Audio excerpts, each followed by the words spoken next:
you don't know what's going to happen. It's really a challenge to get something that's different, to see something that you don't see every day. Working on paper with paint, I'd never done that before, and that was really challenging for me. Just ask anybody to name as many women as they can on the mural, and you'll find a lot of blank spaces and a lot of unfamiliar faces. It's a story, it's a song. It's just totally different. It has so much heart and so much time and care. You are capable, regardless of your gender.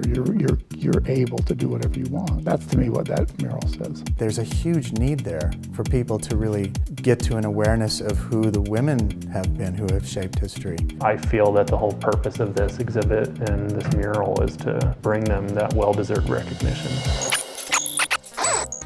I was thinking it would be interesting to do a women's history mural using just faces of women who were notable. I couldn't really fill the frame, which I was a bit horrified by. I saw a film called War, which is women's art revolution, and the first frames of that film, the interviewers ask women and men in the street, name 5 women artists, and nobody can. And I took that further to say, name 5 women scientists, or 5 women authors, or 5 women mathematicians, 5 women astronomers, and we can't.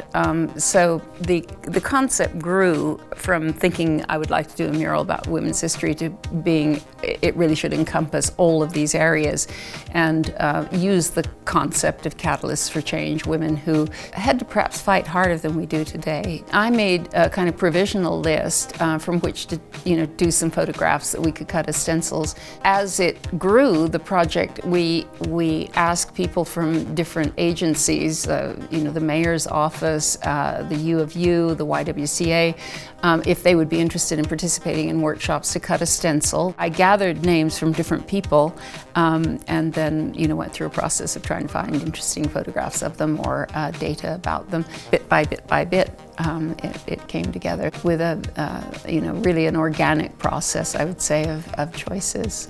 The process of stencil graffiti is very open, but each person approaches that differently. So across the mural, there are really no two that are the same. The style changes, the way they use the paint changes, so it makes it a very individual process.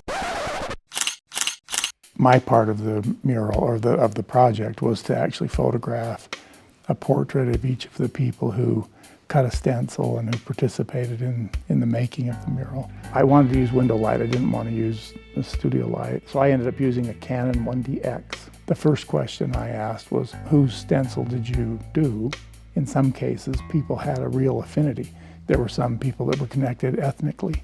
Sometimes there was a real connection, and sometimes it was kind of like, I didn't really know a lot about that person. And so in that case, I would say, well, if you don't feel a connection there, let's think about a woman who you do feel a connection with. And maybe it's your mother, maybe it's a teacher that inspired you, whatever, and then tried to get them to reflect on the impact that those people had on them, and then try to catch that look.